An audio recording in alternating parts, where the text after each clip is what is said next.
So yun, magandang hapon po sa inyong lahat mga katrops. Tayo po ay pupunta na ng Gapan mga katrops. Gawa nung dun nga po kami magke-Christmas. Taon-taon po yun yung ganap namin. At pag New Year naman po dito sa bahay. Sinagaya ko lang po yung ating mga dadalhin doon.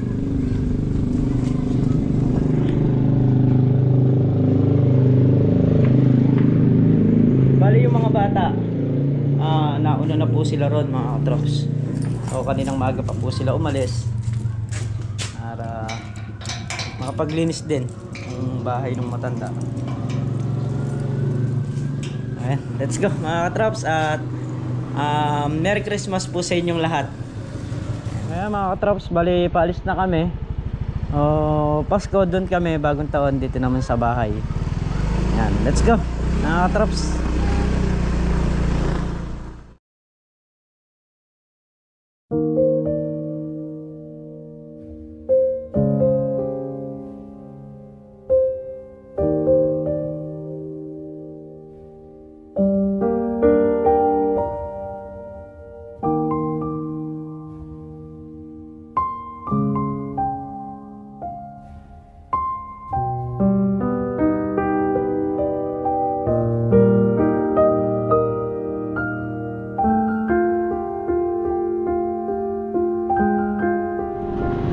So ayan mga katrops, bali dito na nga kami sa Gapan.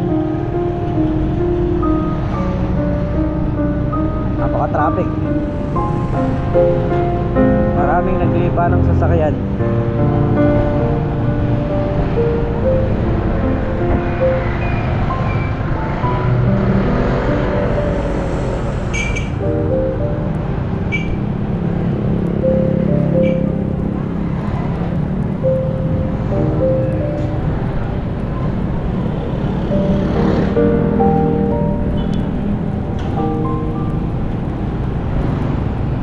Tricycle driver niyan, ayan, kahit pa paano mga kumita niyan. Kasi yung mga nagpupunta ng bayan na ayaw na magdala ng sasakyan gawa nung matraffic. Grabe traffic.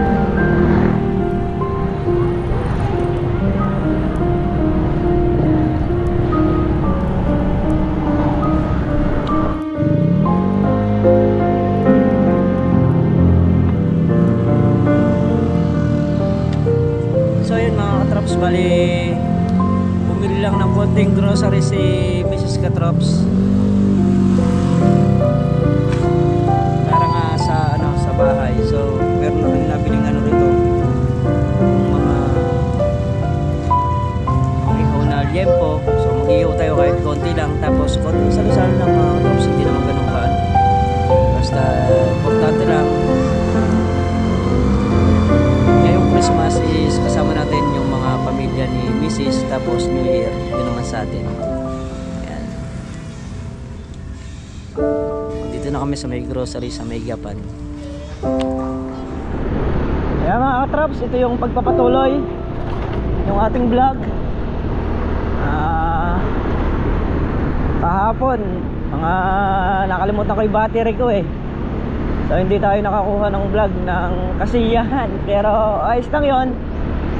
At least ipaparamdam natin kung gaano sila kahalaga sa atin, yung mga pamilya natin.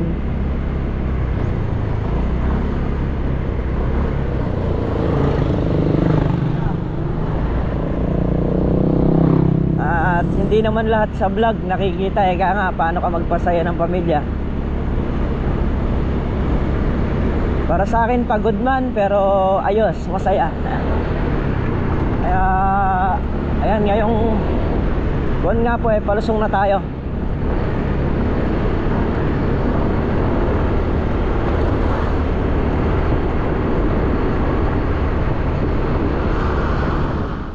So ayan mga katrops, dito na tayo sa Laka Farm.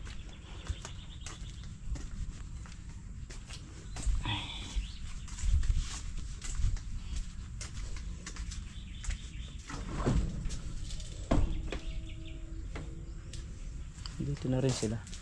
Tapos bukas na yung kubo. May tao na rin sa dulo. Yun.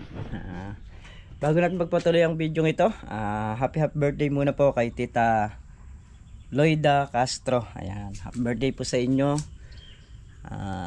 Nawa mas marami pa yung birthday na dumating sa buhay ninyo, at mag-iingat po kayo palagi. So yan mga katrops,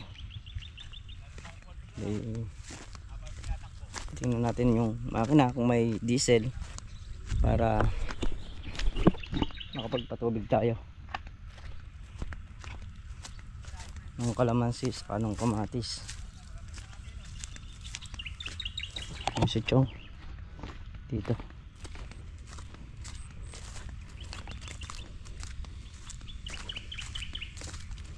Nagagrass cutter sa kanilang ampalayahan.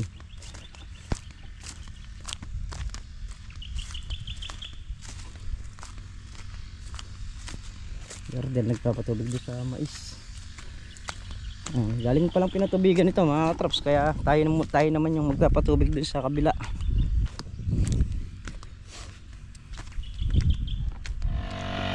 Si Bernard mga traps nagka-grass cutter. So tinanong ko sa kanya yung baketa kasi wala rin. Nandito raw sa kubo. Kasi siya yung huling nagpatubig, kaya yung natin tinanong. Siya nakakaalam.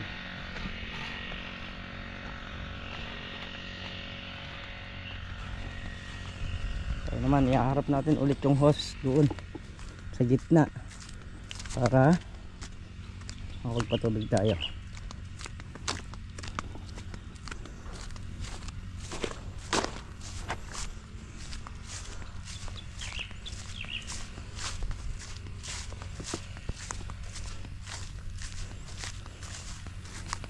Nandito yung dugtungan yan.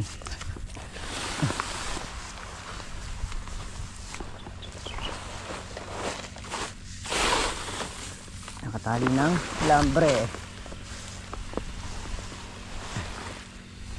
Mga nakakatali. Kalasin muna natin.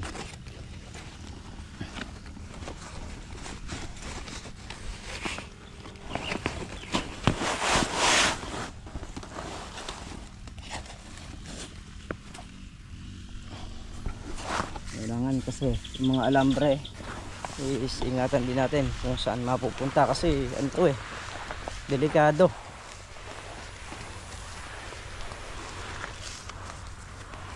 Pagka kasi na-grass cutter natin to at naputol, malamang matusok pa tayo.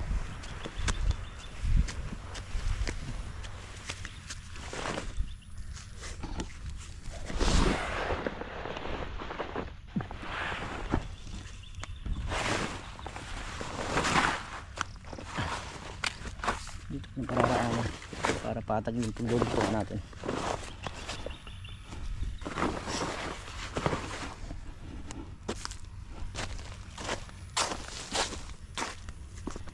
Ay, nakagayak na yung hose mga traps. Pa-under na lang yung makina.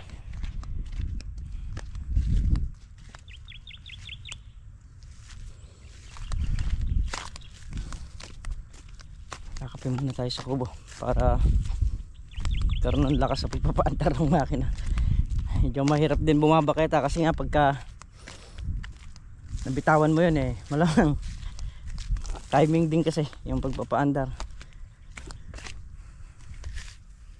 Dati na rin kasi akong napitik niyan, kaya masakit. Pilay ang haabutin natin pagka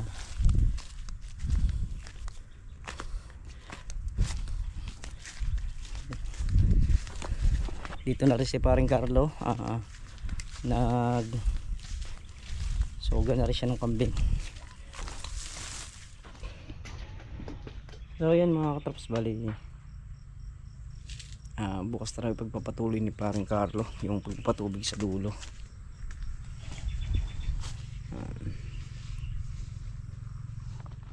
Ayan, bukas yung mga tulos na kulang pa ron, pagka natubigan na saka natin ilalagay para maginhawang ibaon. Grabe, naging bunga ng kalamansi. Ang daming maliliit na bunga. Hindi malalaki. Mga katrops, ang kalamansi nga pala pagka pinatabaan, so mga pag umabot na siya ng 3 days, hindi na siya pwedeng pitasin yung bunga niya, kasi pag may saksak na patabayan is masisira yan, mamamatsi kaya nga yung iitim. Kaya sa kalamansi kailangan bago ka magpataba nakapitas na, o kaya kung halimbawa estimate mo mga 2 to 3 days may ayari yung mga pitasin, kung meron ka mang papipitas kailangan matapos, kasi pag tumungtong na siya ng 1 week kumagat na yung pataba niya, mag-aan na yan, mag-iitim na pagka napitas mo. Malalaman mo naman pagka kumagat na yung pataba niyan, pagka sinalat mo yung bunga, yung bang parang kumakatas, ibig sabihin talab na yung pataba nun, hindi na siya pwedeng pitasin. Yan yung isang technique ng kalamansi mga katrops. Kaya din sa mga baguhan, kailangan bago nyo patabaan, kung may pipitasin papitas nyo muna para makasigurado kayo na hindi masisira yung bunga ng kalamansi na ipapapitas ninyo. Punta tayo ngayon sa makina para tingnan natin may diesel. Ayun na yung dating may mga yung bungang maliit, ngayon ang laki na. So ito naman po pagkain ng mga manok, ginagawang pagkain ng manok, mga hayop, mga baboy yan. Hindi naman po ito yung mais na kinakain, kasi nga magmula nung mga uso na itanim itong mais na ginigiik, hindi ganun kalaki yung gastos mga traps, pero sa kita halos minsan mas damang pa ang kita nito kaysa sa palay. Saka ang pagpapatubig niya is lang 2 or 3 beses lang, hindi kagaya ng palay. Ang palay kailangan halos laging matubig para hindi makaporma yung damo. Tapos ito pinapatabaan to 2 beses lang. Sa palay naman 3, meron pang pasalubong.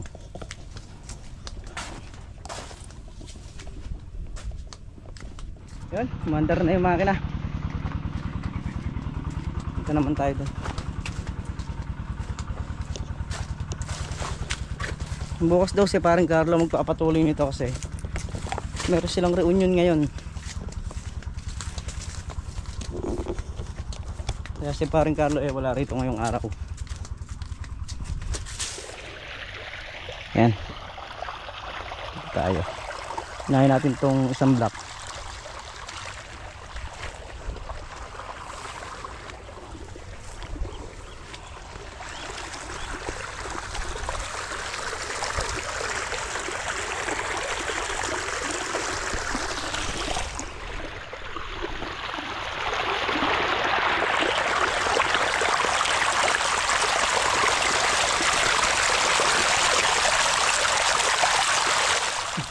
Yan na, kasadsad na rin tong pangalawang dayis natin mga katrops.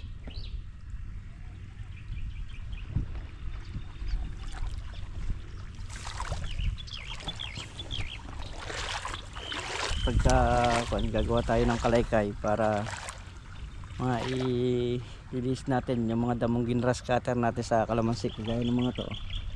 Yan, mga gagawin natin doon lahat may iipon yan sa gilid, magkabilang gilid malinis yung magiging daan itong kalamansi. Saka nakakasagabal din sa yan, sa pagpapatubig mga katrops. Isa rin sa nakakapigil ng tubig yan. Sad na, malipat na natin dito sa katapat nya para hindi malay tinatakbuhan ng hos. Saka na tayo magdudugtong.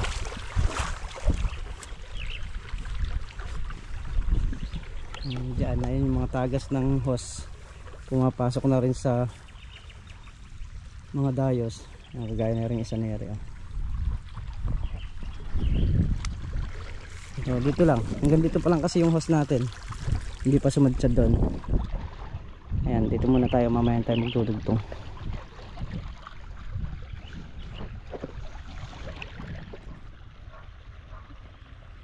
Ayan, tapatan na lang yung ginawa natin. Ayan, sumadsyad na yung dalawa ron, pasasadsyar natin yung dalawa na to. So medyo mahaba yung dice na to mga trops. Medyo matagal sumadsyad dito yan.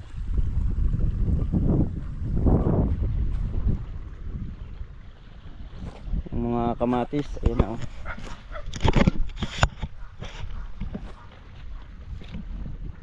Ayun na po sila. Ganyan na sila kalaki. Yung mga bunga ng kalamansi natin, pakita ko po yun. Ito, gaya na ito. Ano, laki. Ang lalaki ng bunga. Ito, ayan. Tingnan nyo mga katrops, ito ilang piraso lang yung bunga nito. Ang liit na sanga, pero ang bunga niya is ayan o. 2, 4, 6, 8, 10, 12. Ang liit lang na sanga, kaya nakabayok siya eh.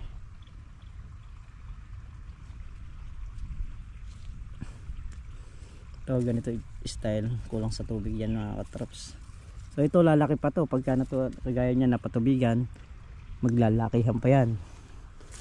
Itong ganito, ayan, makukuha pang lalaki niyan, tapos magbeberde yung balat.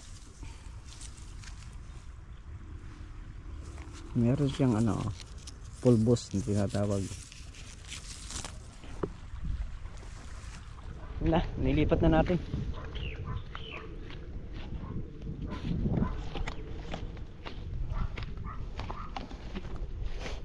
Kamatis oh, may white fly.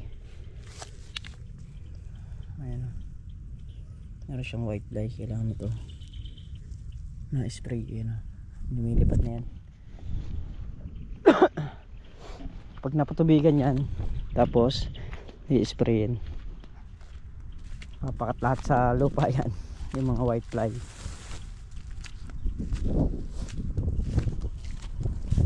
Ito na pinapatubigan natin yung pangalawang dayos.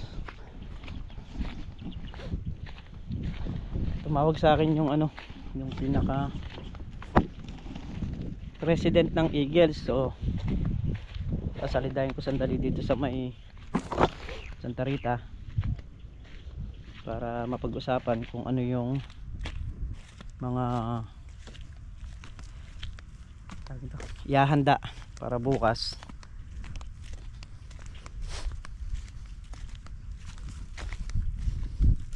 Kasi nga year end party bukas, so konting salo-salo at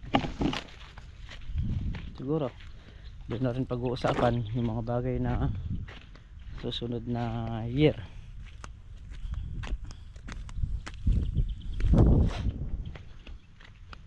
Tanong natin sandali. Nais na tayo sa ano eh, isa tayo sa natokahan para doon. So, okay lang naman, basta kaya. Ako naman mga katrops, basta kaya go lang ako. Pagka hindi kaya sasabihin ko naman.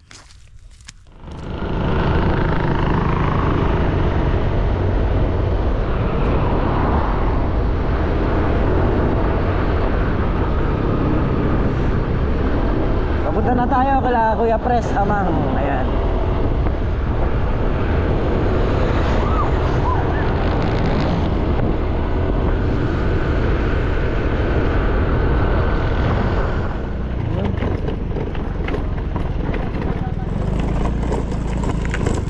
Pabalik na tayo ng Laka Farm mga katrops, para ipagpatuloy yung ating ano dito, patubigin. Ayun.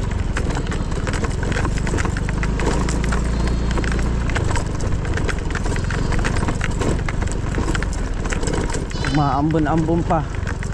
So yan yung malakas maghakot ng naninira.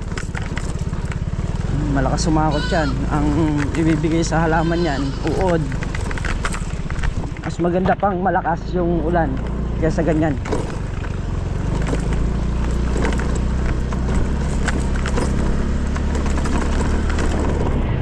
Sa kalamansi, hindi maganda yan, traps.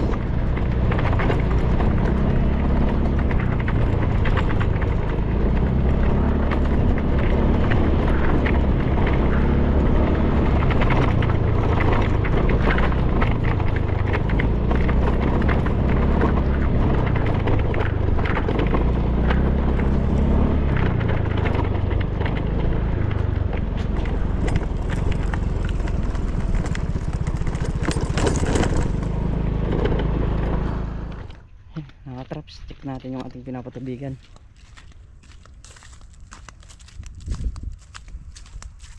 Kung hanggang saan na.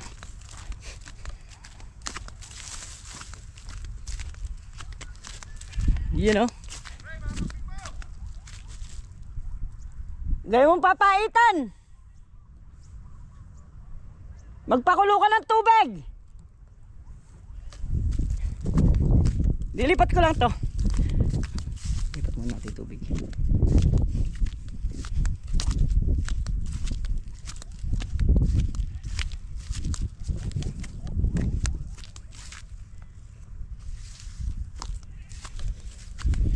Yan o, sad-sad na dito.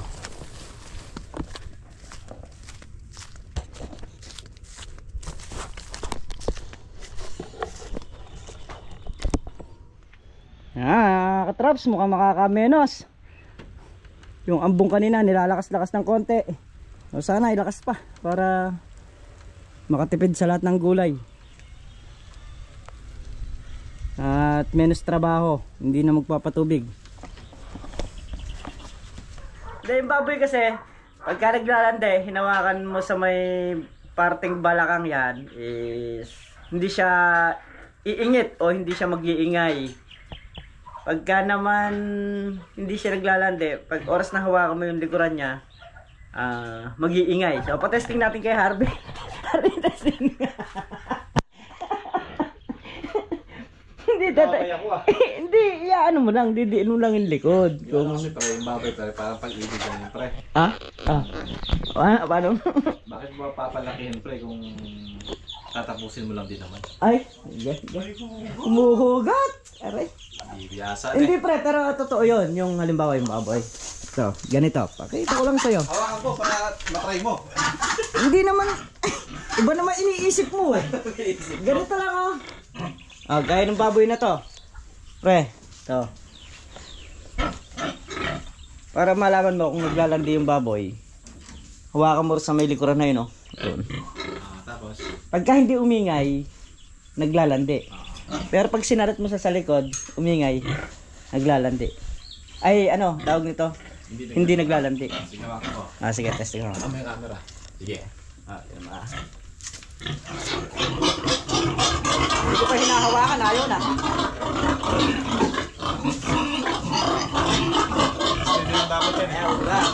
Pagka ginanon mo kasi to, tahimik lang siya. So ayan mga katrops, muli po hanggang dito na lamang yung ating simpleng video. At lubos po ako nagpapasalamat sa inyong lahat sa walang sawang suporta nyo, sa pagmamahal nyo sa channel namin. Ayan, ingat po kayo palagi at advance Happy New Year naman po sa lahat. Ayan. Bye bye po.